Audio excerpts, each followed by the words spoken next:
मुझको बचाने तूने जान तक दिया, खोया हुआ था तूने ढूंढ लिया, मुझको बचाने तूने जान तक दिया, क्या दे सकता हूँ बदले में तेरे प्यार के, टूटा हुआ ये दिल मेरा समर्पण करूं, मेरा जीवन मेरा तन मन तू है खुदा, मेरा जीवन मेरा तन मन तू है खुदा, मेरा जीवन मेरा तन मन तू है खुदा, मृत्यु को हरा कर तू मृत्युंजय हुआ, रूह से भर कर मुझको परिपूर्ण किया, मृत्यु को हरा कर तू मृत्युंजय हुआ, रूह से भर कर मुझको परिपूर्ण किया, बहुमूल प्रेम का गवाह बनकर मैं पूरे संसार में ये प्रकट करूं, मेरा जीवन मेरा तन मन तू है खुदा, मेरा जीवन मेरा तन मन तू है खुदा, तू ही तू ही तू ही है खुदा, तू ही तू ही तू ही है खुदा। शालोम शालोम और शालोम, प्रभु यीशु की शांति मतलब उसका राज्य। जहां प्रभु यीशु मसीह का राज्य है वहां पर शांति है, आनंद है और जीवन की हर बात की भरपूरी है। प्रभु का धन्यवाद हो। वहां पर पाखंड बिल्कुल नहीं है। जैसे कि प्रभु ने कहा कि तुम दोनों कटोरों में से नहीं पी सकते हो, संसार के कटोरा और प्रभु यीशु मसीह का कटोरा, दोनों में से एक साथ नहीं पी सकते हो। सो इन दिनों में हम देख रहे हैं कि हमारा पूर्ण रूप से हमारे जीवन में परमेश्वर का राज्य कैसे आए। जैसा कि प्रभु यीशु मसीह ने सिखाया है, हमारे पिता तू जो स्वर्ग में है, तेरा नाम पवित्र माना जाए, तेरा राज्य आए। कहाँ? मेरे जीवन में, मेरे द्वारा इस संसार में। और इसी बात के ऊपर हम लोग जो है वो इन दिनों में सीख रहे हैं। और मैं विश्वास करती हूँ कि हर दिन हमारे लिए एक बहुत ही हर सब चीज जो हम सीख रहे हैं वो बहुत इंपॉर्टेंट है इस समय, क्योंकि प्रभु का राज्य इस पृथ्वी पर आ चुका है, हमारे बीच में है। परंतु हमारे बीच में और ज्यादा इसमें आगे बढ़ता चला जाए, उसके लिए हमें क्या करना है। हम हर हर दिन देख रहे हैं कि किस प्रकार से पाखंड हमको नहीं करना है। पाखंड की जो चीजें हैं, एक जो फक्की फरीसी थे, वो हर प्रकार के एक एक नियम को पालन करते थे, परंतु उनका सब कुछ जो था ऊपर से था, अंदर मन की गहराई से नहीं था। हम लोग बहुत अच्छे से इन दिनों में देख रहे हैं। आज एक नया चीज है जो आपने पढ़ा होगा, और वो है 6 का, मत्ती 6 का 16 से 18, उपवास के बारे में। कि हमको कैसा, हम जो विश्वासी हैं हमको कैसे उपवास में जाना है, क्या करना है, क्या मतलब है उपवास का। तो आज हम जया हमारे बीच में है, और जया जबलपुर से, वो हमें हमें इस चीज में आगे ले जाएंगी। जया, ये समय आपका है जी। थैंक यू आंटी, सबको जय मसीह की। हम्म। आवाज आ रही है आंटी? हाँ, आ रही आ रही आ रही। प्रभु का धन्यवाद करते हैं। और आइए हम लोग वचन पढ़ेंगे मत्ती का 6 का 16 से 18। जब तुम उपवास करो तो कपटियों के समान तुम्हारे मुंह पर उदासी न छाई रहे, क्योंकि वे अपना मुंह बनाए रहते हैं ताकि लोग उन्हें उपवासी जाने। मैं तुमसे सच कहता हूं कि वे अपना प्रतिफल पा चुके। परंतु जब तू उपवास करे तो अपने सिर पर तेल मल और अपने मुंह धो, ताकि लोग नहीं परंतु तेरा पिता जो गुप्त में है तुझे उपवासी जाने। इस दशा में तेरा पिता जो गुप्त में देखता है तुझे प्रतिफल देगा। तो प्रभु का धन्यवाद करते हैं कि परमेश्वर ने हमको दान देना, प्रार्थना करना और उसको अलग से उपवास रखना भी सिखाया कि हम कैसे परमेश्वर के सामने उपवास रख के हम प्रार्थना कर सकते हैं। तो यहाँ पे जब लिखा है कि जब तुम उपवास करो, तो परमेश्वर की ये आज्ञा है कि जब जब हम उपवास करें, ऐसा नहीं कि हम उपवास ना रखें या नया नियम में हो गया तो हमको उपवास नहीं रखना है। लेकिन लिखा है कि जब जब लिखा है, जब तुम उपवास करो तो कपटियों के समान तुम्हारे मुंह पर उदासी ना छाई रहे। हम लोगों ने जब ये देख रहे हैं, हम लोग पिछले दिनों हम लोगों ने देखा, जैसे आंटी ने भी बोला कि हमें पाखंड की तरह हमको नहीं रखना है। तो सबसे बड़ी बात ये है कि जब हम उपवास रखते हैं तो लिखा है कि उदासी न छाए रहे, क्योंकि वे अपना मुंह बनाए रहते हैं। मतलब एक होता है कि हमारा मुंह ऐसा है ही है कि हमारा मुंह बना ही है, और दूसरा जानबूझ के बना के रखना कि लोग जान जाए, जबरन जाने, जानबूझ के देखें कि अरे तुम्हारा मुंह उदास क्यों है, अरे तुम ऐसे क्यों हो। कई बार हम लोग कुछ ऐसी चीजें करते हैं कि जानबूझ के लोग हमसे पूछते अरे क्या हुआ, अरे क्या बात हो गई। तो वो एक होता है मुंह बना हुआ कमजोरी के कारण, और मुंह सादा है इसलिए कारण। लेकिन लिखा है कि क्योंकि वे अपना मुंह बनाए रहते हैं ताकि लोग उन्हें उपवासी जाने। जो नहीं भी जानता हो तो उनका चेहरा ऐसा बना के रखते थे कि लोग जान जाए कि हाँ ये उपवास रख रहे हैं। तो हम जानबूझ के लोगों को मुंह से तो नहीं, लेकिन अपने मुंह की उदासी से, अपने एक्टिविटीज से हम ये चाह रहे हैं कि लोग जान जाए कि देखो हमने उपवास रखा है। तो एक तरह का जो उस समय क्या होता था कि पाखंड जो होता था, यही चीज है कि जो हम नहीं है और जो हम दिखाना नहीं चाह रहे हैं, लेकिन अंदर कुछ है और बाहर हम कुछ हैं। तो यही बात है कि पहली बात यही है कि उपवास में हमको अपने आप को पाखंड में से बचाना है।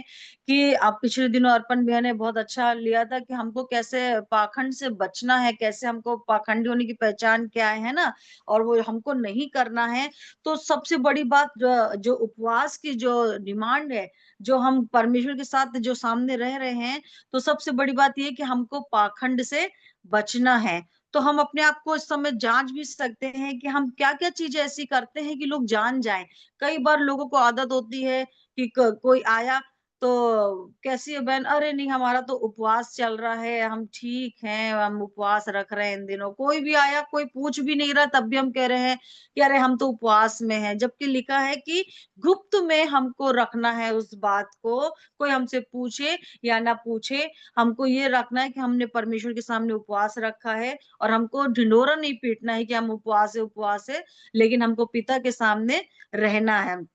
सो हम लोग आइए देख लेंगे कि उपवास जब हम रखते हैं तो एक होता है कि हमने जब उपवास रखा है तो हम क्या करते हैं उपवास में अपनी मर्जी को, कई बार होता है कि हम अपनी मर्जी पूरी करते हैं और हम प्रार्थना कर रहे होते हैं कि प्रभु हमको ये चीजें बताइए।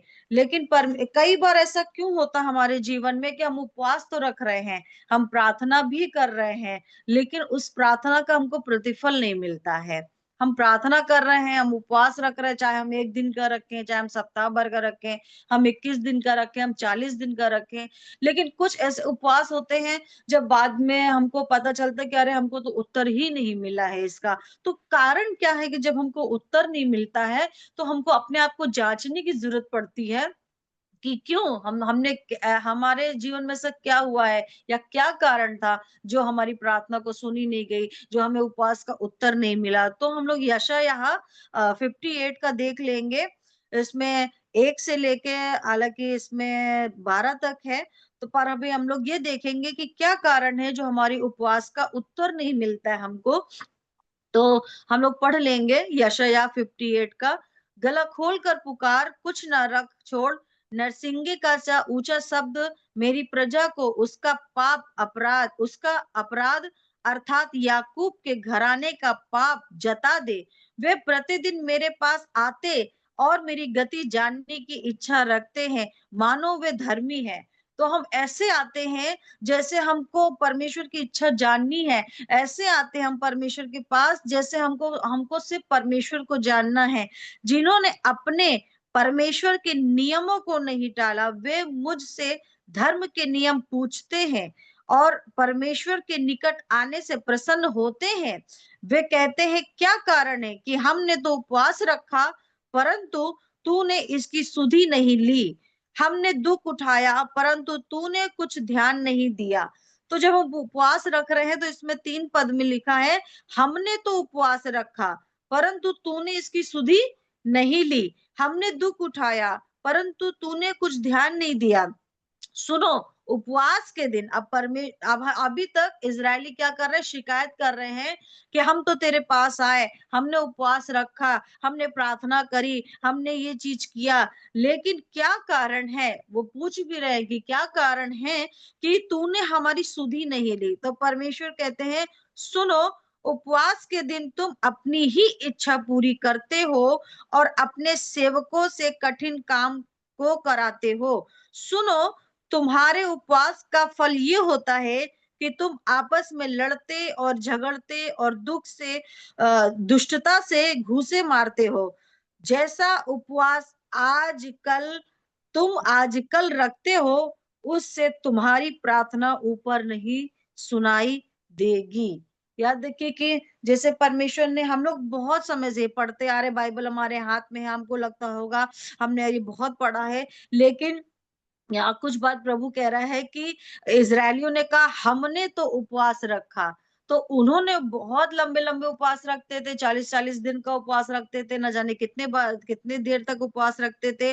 लेकिन लिखा है कि जैसे कि इसमें 4 पद के इसमें लिखा है, जैसा उपवास तुम आजकल रखते हो। तो आजकल का ये समय हमारा भी है कि हम भी जब आजकल हम उपवास रख रहे हैं, तो उसमें लिखा है कि जैसा उपवास तुम आजकल रखते हो, उससे तुम्हारी प्रार्थना ऊपर सुनाई नहीं देती। हम आजकल उपवास कैसा रख रहे हैं, ये हमें उपवास में अपने आप को जांचने की बहुत जरूरत है। ऐसा नहीं कि बस हमारा मन हुआ हमने उठा के उपवास रख लिया, हमको उपवास रखना है।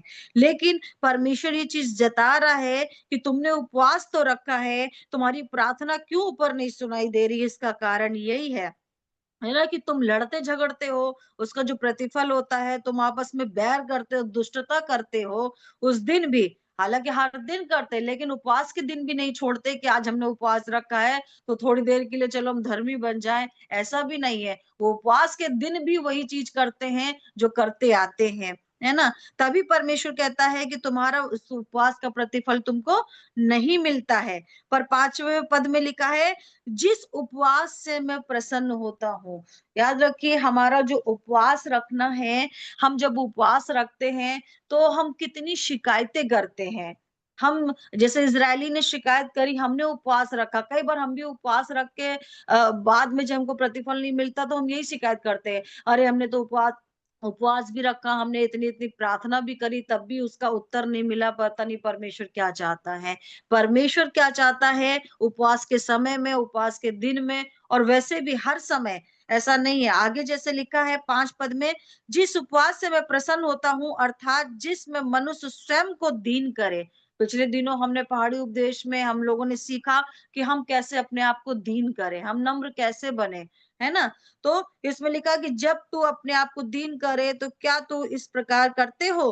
क्या सिर को झाव के समान झुकाना, अपने नीचे टाट बिछाना और राख फैलाना ही तुम उपवास और यहोवा को प्रसन्न करने का दिन कहते हो? एक दिखावा टाइप का करना कि हम दीन है पर अंदर से हम दीन नहीं है, हम उपवासी हैं पर अंदर से हमारे अंदर दुष्टता भरी हुई है। तो ये सब परमेश्वर बता रहा है कि जिस उपवास को तुम रखते हो उससे मैं प्रसन्न नहीं होता हूँ। लेकिन जिस उपवास से मैं प्रसन्न होता हूँ, वो इस प्रकार का है कि क्या तुम अपने आप को दीन करते हो? और सिर्फ यही नहीं कि आज हमने उपवास रखा तो आज हम बहुत दिन बने रहेंगे और कल के दिन हम बता देंगे दूसरे को कि हम कितने हैं पानी में हैं। तो हमारा हर दिन का वो चीज जो परमेश्वर हमें सिखा रहा है पहाड़ी उपदेश में कि हमें दीन बनना है। हम लोगों ने बहुत अच्छे से सीखा था कि हमको दीनता में रहना है, नम्रता में चलना है, नम्र होना है। तो ये चीज जो परमेश्वर कह रहा है, हमको ये चीज को देखना है। और सच में बात ये है कि जब हम उपवास रख रहे हैं तो हम अपने आप को जांचें कि हमारा हृदय ठीक है कि नहीं। हम किस हृदय से, हम किस मनसा से, किस नियत से हम उपवास रख रहे हैं। हमारा उस दिन का रवैया क्या है, उस समय उन दिनों में हम कैसे जी रहे हैं। तो ये बात है कि अपने हृदय को हमको जांचना है, अपने हृदय को अपने सही करना है प्रभु के सामने। और अपने हृदय में ऐसी कोई बात नहीं रखना है। बहुत सारी चीजें आ जाती हैं, अगर हम अपने हृदय को ठीक करने चले तो किसी के लिए क्रोध ना हो, किसी के लिए नफरत ना हो, किसी के लिए क्षमाहीनता ना हो, है ना? अपने हृदय को उन दिनों में जांचना है कि हमारा हृदय लोगों के प्रति और परमेश्वर के प्रति ठीक है कि नहीं है ना? और दूसरी बात है कि जिस उपवास से परमेश्वर प्रसन्न होता है, तो जब आगे हम पढ़ते जाते हैं कि जिस उपवास से मैं प्रसन्न होता हूँ, वो क्या ये नहीं कि अन्याय से बनाए हुए दासों और अंधेर सहने वालों का जुआ तोड़कर उनको छुड़ा लेना और जब जुओं को टुकड़े टुकड़े कर देना, वह क्या वो ये नहीं है कि अपनी रोटी भूखों को बांट देना। ये जो परमेश्वर हमको बता रहा है, ये हमें एक धर्म के काम करने के लिए बता रहा है कि क्या ये नहीं है कि अपनी रोटी भूखों को देना, अनाथ और मारे मारे फिरे हुए को अपने घर ले आना, किसी को नंगा देकर वस्त्र पहनाना और अपने जाति भाइयों से अपने को ना छिपाना, तब तेरा प्रकाश पौ फटने के समान चमकेगा। है ना? यहाँ परमेश्वर हमको भलाई के काम, क्योंकि हम भलाई के काम के लिए सृजे गए हैं। परमेश्वर ने हमको दिया है कि जो भलाई करना चाहे वो पीछे ना हटे, पर वो भलाई करे। तो जिस उपवास से परमेश्वर प्रसन्न होता है, ना कि सिर्फ हमको उपवास के दिन ये करना है, लेकिन हमको बाकी दिन भी ये परमेश्वर का जो वचन है हर दिन हमको फॉलो करना है। लेकिन परमेश्वर चाहता है कि जब तुम उपवास रख रहे हो तो ये चीजें तुम्हारे जीवन में दिखाई देना चाहिए। तो ये अपने हृदय को ठीक करते हुए, अपने मन को ठीक करते हुए, अपनी चाल को ठीक करते हुए, अपने परमेश्वर के साथ में दिखाना है कि प्रभु आपने जो कहा है वो हम करने के लिए तैयार हैं। और साथ में हम देखेंगे कि जिस उपवास से प्रसन्न होता है परमेश्वर, परमेश्वर के साथ समय बिताना। हमने जैसे देखा कि अपने हृदय को ठीक करना, तो अपने हृदय को जांचना है कि हमारे हृदय में क्या है। हमें दीन होना है, नम्र होना है और हमें अपने अंदर से कड़वाहट को दूर करना है। अगर हमने किसी को क्षमा नहीं किया, हमको क्षमा करना है। तभी हमारी प्रार्थना का प्रतिफल मिलेगा, तभी हमको प्रार्थना का उत्तर मिलेगा। यही बात थी ना कि वो लोग दुष्टता करते थे, एक दूसरे को सताते थे, एक दूसरे को परेशान करते थे, इसलिए उनको प्रतिफल नहीं मिलता था। तो इसका उल्टा हमको देखना है कि हमने किसी को क्षमा किया है, क्या हम कठोर हृदय है, हमको कहाँ दीन होना है, कहाँ नम्र होना है। तो ये हमने देखा परमेश्वर के साथ समय बिताना। कई बार होता है कि जब हम उपवास रख लेते हैं, तो हम बहुत सारा काम कर लेते हैं। हमारे पास बहुत सारे काम होते हैं, हमारे पास हर दिन का शेड्यूल होता है, तो परमेश्वर सबसे पहले चाहता है कि हमको परमेश्वर के पास आना है और परमेश्वर के साथ समय बिताना है। उपवास का एक सही जो अर्थ है, ज्यादा से ज्यादा परमेश्वर के उपस्थिति में रहना। हमने सारा दिन काम किया, हमने सारा दिन मेहमानों को देखा, हमने जॉब देखी, हमने ये चीज देखा, लेकिन अगर हमने परमेश्वर के समीप आके परमेश्वर के साथ समय नहीं बिताया, तो हमारे उपवास का कोई मतलब नहीं है। बस यही मतलब हुआ कि हम खाली पेट हैं और हमने सारा दिन खाली पेट रह के बहुत सारे काम कर लिए हैं और अब परमेश्वर के सामने 5 या 10 मिनट समय बिताने का हमारे पास बचा है, तो हम कर लेते हैं क्योंकि हमें उपवास खत्म करना है। सो उपवास का मतलब ये चीज नहीं है कि हम सिर्फ भूखे रह जाएं, पर उपवास का मतलब है परमेश्वर के सम्मुख जितनी देर भी हमने उपवास रखा है, हमने शाम तक रखा है, तो उसमें से कुछ घंटे निकाल के हमको परमेश्वर के सामने समय बिताना है। हमने आधा दिन का रखा है, तो हमें कुछ घंटे निकाल के परमेश्वर के सामने समय बिताना है, प्रार्थना करनी है, आराधना करनी है, परमेश्वर की इच्छा को जानना है, वचन हमको पढ़ना है, परमेश्वर के साथ हमको समय बिताना है। उपवास जब हम रखते हैं तो उपवास में एक उद्देश्य होना चाहिए। जैसे कि जब हम उपवास रखते हैं तो उपवास में हमको समझ में आता है आज हम इस बात के लिए हम उपवास रख रहे हैं। आज हम इस काम के लिए उपवास रख रहे हैं। जैसे कि बाइबल में लोग जब उपवास रखते थे तो एक उद्देश्य के साथ रखते थे। एज्रा ने नेहम्याह ने जब उपवास रखा वो दीवार बननी थी, वो नगर बनना था, उस नगर के लिए उपवास रखा, वहां के लोगों के लिए उपवास रखा। एस्तर ने जब उपवास रखा तो उसके पास उद्देश्य था कि हमें यहूदियों को बचाने के लिए कुछ उपाय करना है, राजा के पास जाना है। इससे पहले हमको परमेश्वर के सामने आके प्रार्थना करनी है कि किस प्रकार यहूदियों के प्राण बचाए जाए। तो एक उद्देश्य है। जब हम उपवास रखते हैं तो हमें एक उद्देश्य के साथ रखना है। दानियल के पास एक उद्देश्य था। आप बाइबल में जितने लोगों को देखोगे तो सबके पास एक उद्देश्य था। बिना उद्देश्य के किसी ने भी उपवास नहीं रखा। तो आज जब हम उपवास रखते हैं तो हमारे पास एक उद्देश्य होना चाहिए। कोई भी हो, जैसे हम देश के लिए रख रहे हैं, अपने नगर के लिए रख रहे हैं, अपनी कलीसिया के लिए रख रहे हैं, पर्सनल एक व्यक्ति के लिए रख रहे हैं, घर की कुछ ऐसी कंडीशन है जिसके लिए हम उपवास रख रहे हैं। अगर हम कहें कि हम शादी शादी के लिए उपवास रख रहे हैं कि हमें शादी करनी है, तो हम उसके लिए उपवास रख रहे हैं। तो हम जब उपवास रख रहे हैं तो हमारे पास एक उद्देश्य होना चाहिए कि परमेश्वर आज मेरी प्रार्थना ये है आपसे, है ना? हम उपवास में कंफ्यूज ना हो, हम बहुत सारी प्रार्थनाओं को हम 15-20 सब्जेक्ट ना रख लें। एक विषय, एक उद्देश्य आपके पास होना चाहिए। वो सारा दिन परमेश्वर के सम्मुख जाके एक विषय के लिए प्रार्थना करनी चाहिए। अगर मैं कहूँ कि मैं जिस ज्यादातर मैं अपने बच्चों के लिए प्रार्थना करती हूँ, और जब कलीसिया के लिए रखना होता है तो कलीसिया के साथ मिलके हम कलीसिया के साथ प्रार्थना करते हैं। पर्सनली जैसे कि अपने फाइनेंस के लिए उपवास रखते हैं, है ना? अपनी शादी के लिए उपवास रखते हैं। तो उस दिन ये सोचिए कि परमेश्वर आज मेरी शादी होने वाली है और मैं अपनी शादी के लिए उपवास रख रही हूँ। तो उसमें ये चीज़ होना चाहिए कि हमें हर दिन जब तक हम उपवास रख रहे हैं, हमें उसमें प्रार्थना करना, हमें वचन को देखना, परमेश्वर की इच्छा क्या है, हमें प्रार्थना करने की उस शादी के लिए परमेश्वर की इच्छा क्या है। कई बार होता है कि हम बिना उद्देश्य के प्रार्थना करते, बिना उद्देश्य के हम उपवास रखते, तो हम कंफ्यूज होते हैं, प्रभु ये भी कर दे, प्रभु वो भी कर दे, प्रभु वो भी कर दे, और आखिरी में हम सोचते हैं हमने उपवास किस लिए रखा था। आखिरी में हमने प्रार्थना किस टॉपिक पे रखी थी, हम भूल जाते हैं। तो हमारे पास एक उद्देश्य होना चाहिए, जैसे बाइबल में लोगों ने किया। और एक बात है कि उपवास में हमें हमारे जीवन में पश्चाताप ज़रूर होना चाहिए। जब हम प्रभु के पास आते हैं ना, अपने आप को जाँचना है और परमेश्वर के सामने रखना है, प्रभु आज के दिन परमेश्वर मैं आपके पास आती हूँ। जैसे लिखा है कि ऊपर ही लिखा था कि उनके पाप उनको जता दे। कई चीज़ें बाहर आती है कि हमने कुछ ऐसी गलतियाँ की हैं, कुछ ऐसी चीज़ें की हैं, किसी का दिल दुखाया है, तो उपवास के समय सबसे पहले प्रभु के पास आएँ, प्रभु मैं माफ़ करती हूँ। परमेश्वर ये चीज़ मुझसे हो गई, मैं क्षमा माँगती हूँ आपसे। है ना? तो एक पश्चाताप के साथ हमारा उपवास होना चाहिए। उपवास में विश्वास होना चाहिए कि हमने जो प्रार्थना कर रहे हैं, आज हमने जो उपवास रखा है, तो हमें विश्वास भी होना चाहिए कि हमने जो आज हमने माँगा है, वो हमें मिल जाएगा। ये विश्वास होना चाहिए प्रार्थना में और उपवास में। कई बार बस हमने उपवास रखा है, हाँ, हमने प्रार्थना कर ली है, प्रभु को देना होगा तो दे देंगे, मिलना होगा तो मिल जाएगा, हमने तो अपना कर्तव्य पूरा कर लिया, है ना? नहीं, हमको विश्वास भी करना है। जब हम प्रार्थना में सीख रहे थे, चीज़ों में सीख रहे हैं, हमें विश्वास के साथ हमको प्रार्थना भी करनी है और विश्वास रखना है कि हमें वो चीज़ जो हमने आज माँगी है प्रभु से, हम विश्वास करते हैं कि मिल गई है। उपवास में एक और चीज़ है, सबसे बड़ी बात है, परमेश्वर की मर्ज़ी को जानना।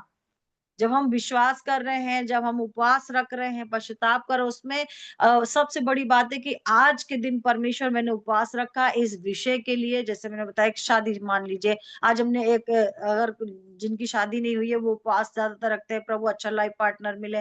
लेकिन परमेश्वर की मर्ज़ी को जानना। कई बार हम उपवास रख के आते हैं और हम ये कहें, प्रभु हमने उस लड़के को पसंद कर लिया है, प्रभु हम हमारी शादी उसी से होनी चाहिए, परमेश्वर आप ऐसा कर दीजिए, वैसा कर दीजिए, जिसका मन नहीं हो रहा है शादी का वो भी मान जाए, लड़का भी मान जाए, हमारे घर वाले मान जाए। तो हम परमेश्वर के सामने उपवास रख रहे हैं और हम प्रार्थना कर रहे हैं, ये हो जाए, वो हो जाए, ये हो जाए, वो हो जाए। लेकिन हमको क्या करना है, प्रभु मेरी नहीं आपकी मर्जी इस प्रार्थना में, उस उपवास इस उपवास में पूरी हो प्रभु जी, कि आप क्या चाहते हैं, कि वो लड़का प्रभु आपकी ओर से है कि नहीं जो मुझे मिलने वाला है। आपकी ओर से तो मुझे मिले, नहीं है आपकी ओर से तो वो ना मिले, ये रिश्ता कैंसिल हो जाए। तो हमको अपनी मर्जी को नहीं थोपना है परमेश्वर के ऊपर कि ऐसा कर दीजिए, ऐसा कर दीजिए, ऐसा कर दीजिए। लेकिन उस उपवास में, उस प्रार्थना में परमेश्वर की मर्जी को ढूँढना है कि प्रभु आप जो चाह रहे हैं इस विषय पर, जो आज मैं लेके आपके सम्मुख आई हूँ, इस विषय पर आपकी मर्जी पूरी हो जाए परमेश्वर पिता। आपकी मर्जी क्या है वो हम चाहते हैं, हम जानना चाहते हैं कि हमें ये चीज़ करनी है या नहीं करनी है। हमें क्या चीज़ छोड़ना है, क्या चीज़ पकड़ना है ना? ये बात के लिए हमको प्रार्थना करनी है। हम ज़बरदस्ती परमेश्वर को के भूख हड़ताल करके ये ना कहें, प्लीज़ प्रभु हम तेरे लिए भूखे हैं, इस विषय के लिए प्रार्थना कर रहे हैं, प्लीज़ प्रभु पूरी कर दीजिए। नहीं, परमेश्वर आपकी ओर से है प्रभु, तो ये मेरे जीवन में आए, आपकी ओर से नहीं है, तो ये ना आए। ये उपवास में बहुत ज़रूरी है परमेश्वर की मर्ज़ी को जानना। तो हमने ये चीज़ देखे कि उपवास में लोग अपनी ही मर्ज़ी पूरी करते थे, इज़राइली लोग, इसीलिए उनको प्रतिफल नहीं मिलता था। लेकिन अगर हम उपवास रख रहे हैं तो प्रभु से बस यही कहें, प्रभु आप बताइए हमें क्या करना है इस विषय पे। हमने देश के लिए उपवास रखा, प्रभु हमारे देश में क्या होना चाहिए। हमने कलीसिया के लिए उपवास रखा, प्रभु हमारी कलीसिया में आपकी मर्जी पूरी हो, हमारे परिवार में आपकी मर्जी पूरी हो। तो परमेश्वर की मर्जी को बहुत जानना है और इसके लिए हमको परमेश्वर के साथ बहुत समय बिताना चाहिए। उपवास कैसे रखें? कई बार लगता है कि हमारे पास इतनी ताकत नहीं है, हम कमजोर हैं, हम बीमार हैं, हमारे पास समय नहीं है, कई लोग जॉब वाले हैं, लेकिन उपवास अपनी जितनी आपकी सामर्थ्य, वचन कहता है जितनी तेरी सामर्थ्य उतना ही तुझे करना है ना। अगर हमारे पास 12 बजे तक का समय है, हम 5 बजे तक का रख सकते हैं, हम उपवास रखें, हम 12 बजे, 1 बजे, 2 बजे तक रख सकते हैं। जैसे कि मैं कहूँ कि मैंने 3 साल उपवास नहीं रखा, बच्चे जब हुए तो 1 साल प्रेगनेंसी के टाइम पे, 2 साल बच्चे को सँभालने में लगा, फिर तीसरे साल मुझे ऐसा लगा कि मुझे उपवास रखना है, तो एक अगुवाई मिले कि परमेश्वर आप मेरी अगुवाई करें कि मुझे उपवास रखना है, और वो हैबिट जैसे मानो खत्म हो गई थी, बहुत जल्दी-जल्दी भूख लगती थी। तो मैंने शुरुआत करी और टालती जाती थी कि उपवास कल रख लेंगे, आज हिम्मत नहीं हो रही है, कल कर लेंगे, कल कर लेंगे। लेकिन मन में था कि मुझे उपवास प्रार्थना शुरू करनी है, तो परमेश्वर ने अगुवाई करी। सबसे बड़ी बात है कि जब हम उपवास रख रहे हैं तो पवित्र आत्मा की अगुवाई में भी हमको उपवास रखना है कि कंपटीशन नहीं करना है। दूसरे ने रखा तो हम भी चलो उपवास रख लेते हैं, बिना मतलब का। मतलब कलीसिया में किसी ने 21 दिन का, 40 दिन का रखा, तो अरे वो धर्मी बन रहा है तो हमको भी चलो रखना है। उपवास कंपटीशन नहीं है। उपवास परमेश्वर की मर्जी को जानना है, उपवास अपने चीजों को परमेश्वर के सामने लाना, उपवास परमेश्वर की मर्जी को जानना है ना? तो एक उपवास कॉम्पिटिशन नहीं है। कई बार कलीसियाओं में देखते हैं कि अरे उसने 40 दिन का रखा और वो पादरी साहब को बता रही है कि पादरी साहब हमने उतने दिन का उपवास रखा, तो चलो हम भी उपवास रख लें, हम भी बताएँगे पादरी साहब को। तो कॉम्पिटिशन नहीं है उपवास। जब पवित्र आत्मा की अगुवाई हो, तब हमको उपवास रखना है। भले चाहे पवित्र आत्मा कहे कि आधे दिन का रख लो, 1 दिन का रखो, 3 दिन का रखो, सप्ताह भर का रखो, 21 दिन का, 40 दिन का, जब पवित्र आत्मा अगुवाई करे। प्रभु आप बताइए, मेरी सहायता करिए, मैं उपवास रखना चाहती हूँ, पवित्र आत्मा आप अगुवाई करिए इस उपवास को रखने में। तो हमको पवित्र आत्मा की अगुवाई को भी मानना है, और जब मन में आता है, पीस होता है कि प्रभु ये समस्या हमारे घर में आई है, तब भी हमको उपवास रखना है। ये बड़ी समस्या है तो पवित्र आत्मा जरूर अगुवाई करेंगे कि परमेश्वर के सामने समय बिताओ और उपवास के साथ समय बिताओ इस समस्या के लिए। तो हमको बिना मतलब का उपवास और कंपटीशन के साथ उपवास नहीं रखना है। एक उद्देश्य के साथ, प्रार्थना के साथ हमको उपवास रखना है, और ये चीज़ देखना है कि परमेश्वर, जिस उपवास को मैंने रखा है, आज परमेश्वर के सामने हमें उपवास रखने की जो ज़रूरत पड़ रही है, प्रभु आपकी और सिर्फ़ आपकी मर्ज़ी पूरी हो। सो परमेश्वर का धन्यवाद हो कि पिछले दिनों प्रभु ने भी मुझे सिखाया कि मुझे कब उपवास रखना है, कैसे उपवास रखना है। एक एक बात बताऊँ कि बिना मतलब का उपवास, जैसे मैंने कहा कि उद्देश्य के साथ होता है। पिछले दिनों जब मैं एक आंटी से बात कर रही थी, तो मैंने आंटी से कहा, आंटी मैं बहुत मोटी हो गई हूँ और मुझे उपवास रखना है। जब ये स्टेटमेंट मैंने दिया तो बाद में मुझे लगा कि ये मैंने गलत बोला, क्योंकि मैं मोटी हो रही हूँ इसलिए मुझे उपवास नहीं रखना है। परमेश्वर की मर्जी के अनुसार पवित्र आत्मा की अगुवाई में एक उद्देश्य के साथ मुझे उपवास रखना है। ये कई चीज हम लोग करते हैं ना कि बहुत मोटे हो रहे हैं तो चलो उपवास ही रख लेते हैं। नहीं, परमेश्वर की मर्जी को जानना है, उद्देश्य को रखना है, एक प्रार्थना का विषय रखना है और परमेश्वर के साथ समय बिताना है। बाद में मैंने रियलाइज़ किया, प्रभु से माफ़ी माँगी, प्रभु मुझे इसलिए उपवास नहीं रखना है। प्रभु आप जब बोलेंगे तब मैं उपवास रहूँगी और एक उद्देश्य के साथ में रहूँगी आपकी मर्ज़ी को जानते हुए। परमेश्वर का धन्यवाद करते हैं। इस समय आंटी आपका समय है, सॉरी बहुत ज़्यादा समय हो गया। नहीं, थैंक यू। आपने बहुत अच्छे से लिया। अ, जया, प्रभु का धन्यवाद हो, आपने बहुत अच्छे से बताया। एक बस मैं उदाहरण देना चाहती हूँ, जो उसने बताया, जैसे कि 2005 में से पहले ही से मेरे को ये लगता था कि हमारे देश में रिवाइवल कब आएगी, जागृति कब आएगी। और ये चीज मेरे हृदय को बहुत शोकित करती थी कि एक जागृति, के सामने पश्चाताप, प्रभु को प्रथम स्थान देना, या जो चीजें हमारी कलीसिया में नहीं होना चाहिए वो हो रही हैं, तो हमको हमको एज ए विश्वासी क्या क्या करना है, कैसे होगा। तो उसके लिए जब मैंने उपवास रखा कुछ समय के लिए, और ये मेरा दो बातें रहती थी। पहला ये कि मेरे देश में जागृति कैसे आएगी, आप मुझे बताइए। और दूसरा प्रार्थना मेरी रोज ये रहती थी कि अगर आपने जागृति भेजना है तो मुझे बताइए कि मुझे क्या करना है उसमें। तो दोनों बातें रोज मैं इस प्रकार से प्रार्थना करती रही, और प्रभु ने बहुत क्लियरली बहुत सी चीजें बताई कि किस प्रकार से प्रभु हमारे देश में जागृति भेजेगा और किस प्रकार से मुझे क्या करना है। तो इसी प्रकार से जैसे अभी जया ने बताया, हर बात के लिए हम उपवास रख सकते हैं। जो कुछ भी हमारे सामने, भूख हड़ताल नहीं करनी है कि प्रभु ये कर दीजिए, आपको करना ही पड़ेगा, नहीं करेंगे तो जैसे कि हम एक उसमें बैठ गए धरने पर, वो नहीं। परंतु प्रभु का हृदय जानने के लिए उपवास रखना है। और उसके साथ साथ जो चीजें उसने बताई है कि हमको कैसे दीन होना है। दीन का मतलब जैसे कि अभी जय ने बताया कि पुअर इन स्पिरिट, अपने मन में, अपने आत्मा में ये कहना मैं बिल्कुल गरीब हूं, मैं इस चीज को नहीं कर पा रही हूं प्रभु, मेरे से नहीं हो पाएगा। चाहे अपने जीवन की बातें, चाहे आपका कोई भी शादी की बातें जैसे उसने बताया, या कुछ भी है, तो आप मुझे बताइए कि मुझे क्या करना है। तो अ, अपने आप को अपनी जो समस्या है उसके हाथ में सौंपना और कहना कि मैं कुछ नहीं कर सकती हूँ, आप बताइए। और दूसरा, दयावंत होना, जैसे प्रभु ने हम पर दया की है। सारी चीजें जो हम लोग पढ़ते आ रहे हैं वो हम अभी इन दिनों में पूरे 8 बातें, वो पहाड़ी उपदेश की, और फिर उसके बाद नमक, और फिर उसके बाद ज्योति, और बहुत सी चीजें हम लोगों ने देख ली हैं। और विशेष रूप से जो है उसमें हमको हमको किसी भी तरह से पाखंड में नहीं जाना है। प्रभु का धन्यवाद हो कि हमने उपवास के बारे में इस बात को जाना है। और हम लोग प्रार्थना भी करेंगे। मैं चाहती हूँ कि अगर आज कोई भी अगर कुछ और इसमें ऐड करना चाहता है तो आप फ्री हैं। आप थोड़ा सा अनम्यूट करके अपना 1-2 सेंटेंस में बताइए कि आप क्या कुछ इसमें और कुछ बात जोड़ना चाहते हैं उपवास में, तो आप बता सकते हैं। जी, थोड़ा सा समय हम आज ले लेंगे क्योंकि ये बहुत इंपॉर्टेंट बात है। जी, कोई है जो कि कुछ ऐड करना चाहता है?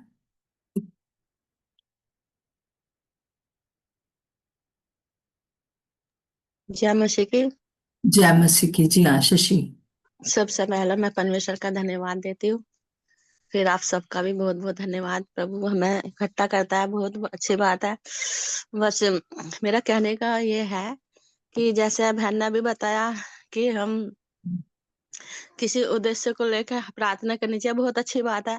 लेकिन जैसे आजकल प्रभु के वचन के अनुसार प्रभु के दास सेवा कर रहे हैं, और आपने भी करी थी अभी फास्ट के बारे में बोला था पीछे कलेशिया में कि हमें फास्ट रखना है।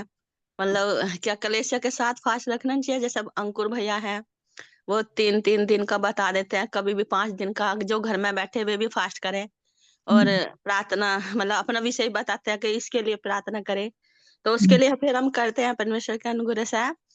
और हमें कलेश के साथ, जैसा भी बता रहे थे कि कलेश के साथ मतलब हम देखा देख रख लेते हैं। वैसे ये बात सही है, हमें समझा रही हैं, बहुत अच्छी बात है, बच्चे हैं। तो मैं परमेश्वर का धन्यवाद इसलिए ये करती हूँ कि हमें देखा देख वैसे रखना नहीं चाहिए, पर उद्देश्य से रखना चाहिए कि हमें किसके लिए प्रार्थना करनी है। जी। तो शशि, जो वो हाँ जी। बता रही है वो ये है कि हाँ जी।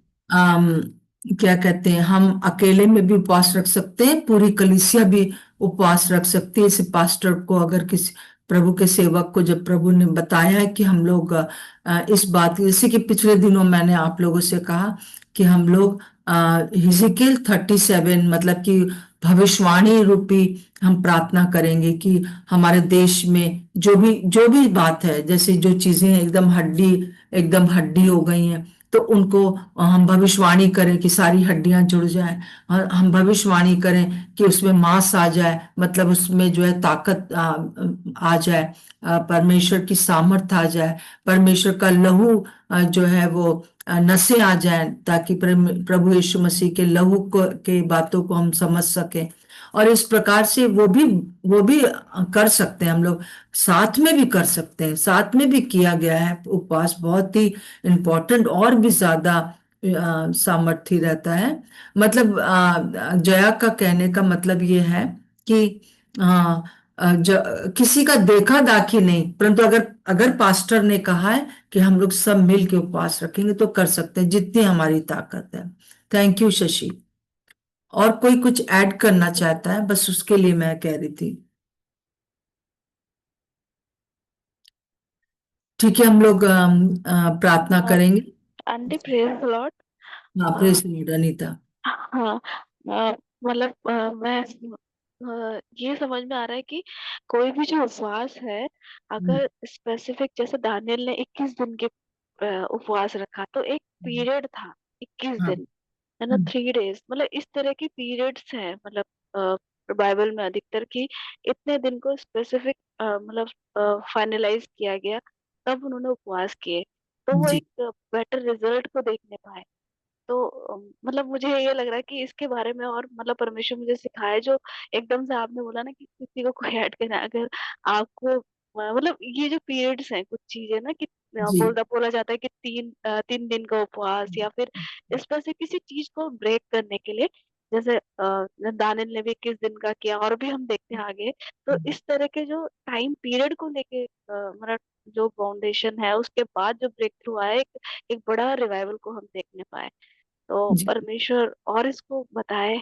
आंटी आप बता सकते हैं इसको। ठीक है, प्रेज द लॉर्ड, जो मुझे तो समझ में आया था। जैसे कि 3 दिन, 40 दिन, 21 दिन, ये सब बाइबल में है, परंतु कई बार सिर्फ प्रभु 5 दिन के लिए आपको कह सकता है, क्योंकि प्रभु को पता है कि अभी आपकी 4 दिन की छुट्टी है या 5 दिन की छुट्टी है, तो हम कौन से समय पर जो है वो प्रभु के साथ समय बिता सकते हैं, या एक ही दिन है ना?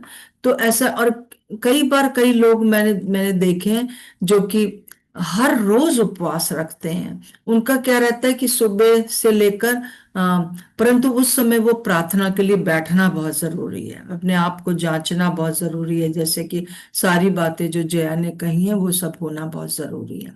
और पीरियड का मैं उतना ज्यादा वो नहीं करती हूँ, 3 दिन या 21 दिन या 40 दिन, ये इतना ज्यादा इम्पोर्टेंट नहीं है।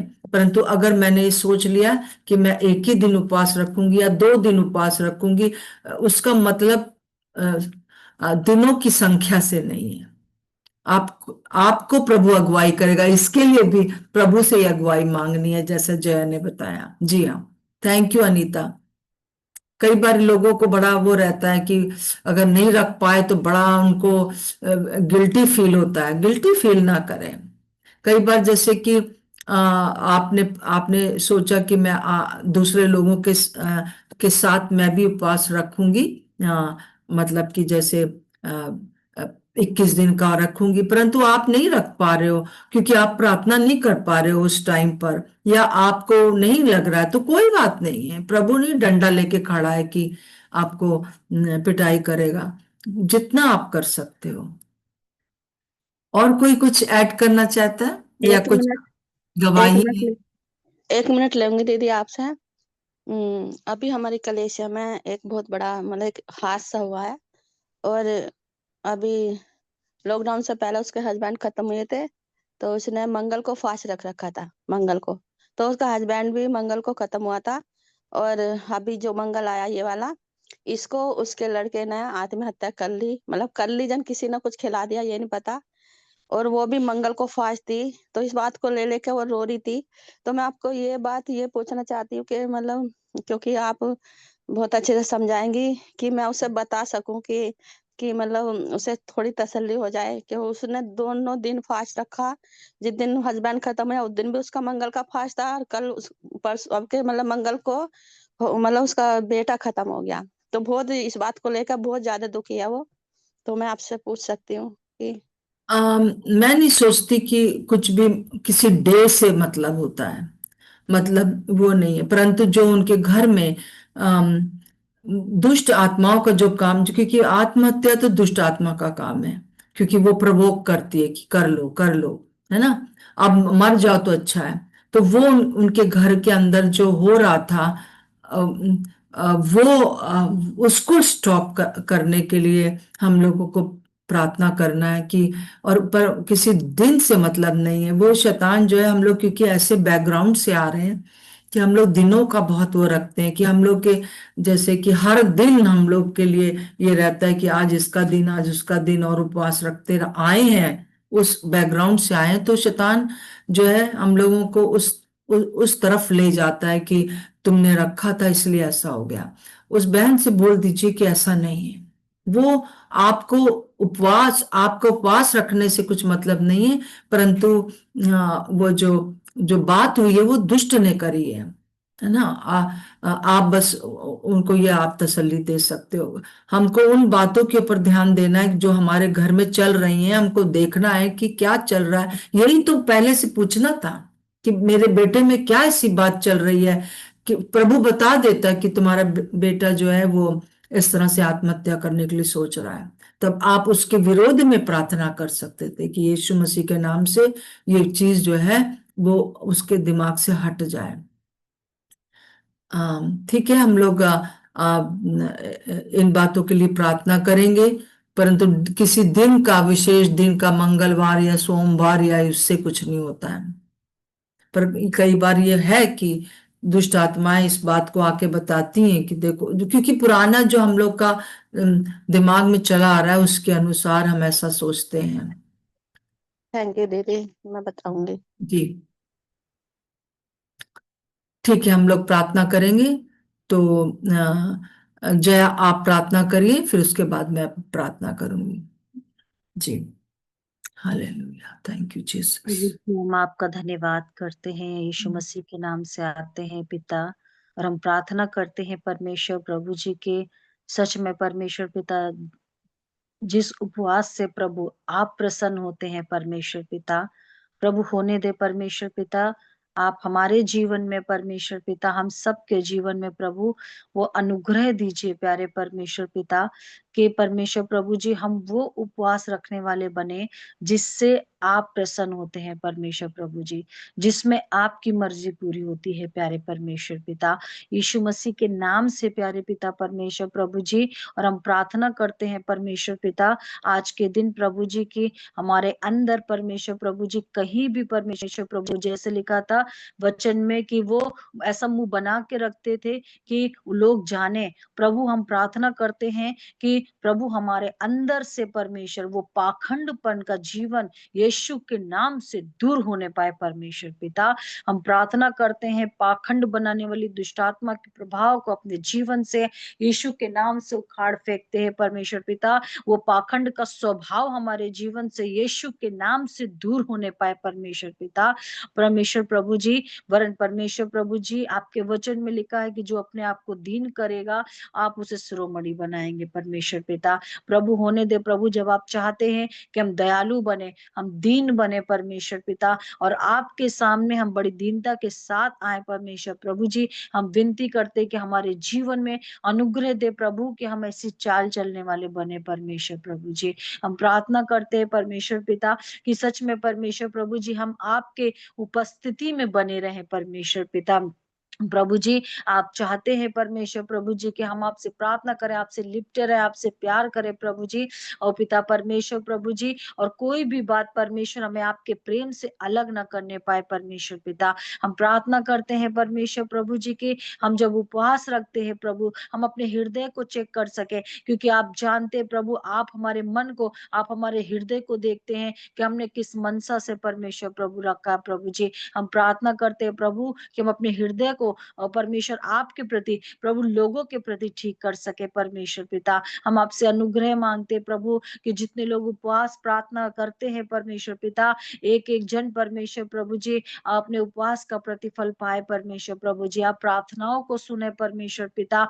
परमेश्वर प्रभु जी, जिनकी प्रार्थनाएं अभी रुकी हुई है, जिनके घरों में प्रॉब्लम बनी हुई है प्रभु जी, आप उनकी अगुवाई करें परमेश्वर पिता कि कैसे इन चीजों से बाहर निकले प्रभु जी। हम प्रार्थना करते हैं परमेश्वर पिता, हर एक बंधन से जो बंधे हुए लोग हैं, जिनके परिवार बंधे हुए लोग हैं प्रभु, होने दे प्रभु कि आपका अनुग्रह आए, आप उनसे बातचीत करें। जब लोग आपके सामने उपवास रख के आपसे प्रार्थना करते हैं इन विषयों के ऊपर प्रभु जी, हम आपसे अनुग्रह मांगते हैं प्रभु कि एक एक के परिवार के बंधन टूटे यीशु के नाम से पिता परमेश्वर प्रभु जी। और जिन समस्याओं में फाइनेंस में है परमेश्वर पिता प्रभु, फाइनेंस के बंधन यीशु के नाम से टूटे प्रभु, और लोग ब्लेस हो परमेश्वर पिता। हम आपसे ही प्रार्थना करते हैं परमेश्वर प्रभु जी कि सच में प्रभु जी, जब हम प्रार्थना कर उपवास के साथ आपके सम्मुख आते प्रभु और अपने आप को दीन करते प्रभु, आप हमारी प्रार्थनाओं का उत्तर देने वाले परमेश्वर हैं। आपने दिया है प्रभु, इसके लिए हम आपका धन्यवाद करते हैं यीशु मसीह के नाम से पिता। हम धन्यवाद देते हैं परमेश्वर प्रभु जी, और भी लोगों के अंदर जितने क्वेश्चन है परमेश्वर पिता, हम प्रार्थना करते पवित्र आत्मा के द्वारा हर एक को उत्तर मिले परमेश्वर प्रभु जी। जो कंफ्यूज है परमेश्वर पिता, वो पवित्र आत्मा के द्वारा प्रभु आपकी मर्जी को जाने, पवित्र आत्मा की अगुवाई में प्रभु उन सारी बातों का हल उनको मिले परमेश्वर प्रभु जी। हम आपसे प्रार्थना करते हैं प्यारे प्रभु जी, आप अनुग्रह करें और दया करें। पूरी मंडली को प्रभु हम आपके हाथों में सौंपते हैं, यीशु मसीह के नाम से मांगते हैं। आमीन आमीन। प्रभु यीशु मसीह, हर एक जन को मैं यहाँ पर आशीष देती हूँ पिता परमेश्वर, और सबसे बड़ी आशीष यह है प्रभु जी कि हम आपकी आवाज को सुन सकें और कोई भी प्रकार से शैतान हमें किसी भी प्रकार से बहकाने ना पाए या अपनी बातें ना डालने पाए हमारे दिमागों में। इसलिए यीशु मसीह के नाम से, यीशु मसीह के लहू की सामर्थ से मैं प्रार्थना करती हूँ कि हम सब के सब प्रभु जी इस प्रकार से सुन सकें जैसे कि एक मित्र से सुनते हैं, जैसे कि मूसा सुना करता था प्रभु जी, जैसे कि प्रभु जी आपके चेलों ने सुना प्रभु जी, और जब कभी भी वो उपासना के लिए बैठे उनको क्लियरली पता चला। प्रभु आज हम यही प्रार्थना करते हैं प्रभु जी कि हमारी सहायता करें प्रभु जी कि हम आपकी आवाज को सुन सकें, आपकी आवाज को सुन सके प्रभु जी। सब बातों को हम आपके हाथों में सौंप देते हैं, यीशु मसीह के नाम से मांगते हैं, आमीन और आमीन। सो प्रभु का धन्यवाद हो हर बात के लिए, और आप लोग सब बहुत प्रिय हैं और प्रभु की आवाज सुनने के लिए तैयार रहिए। बस चाहे उपवास रखें या ना रखें, प्रभु की आवाज आप सुन सको, ये मेरी प्रार्थना है, और वैसे ही कर सके। तो सबको जय मसीह की, जय मसीह की आंटी, जय मसीह की। आप लोगों को बहुत आशीष हो। जय मसीह, जय मसीह की दीदी, जय जय मसीह। मसीह। जय मसीह की। शालोम शालोम और शालोम। प्रभु यीशु की शांति आप लोग के साथ बनी रहे।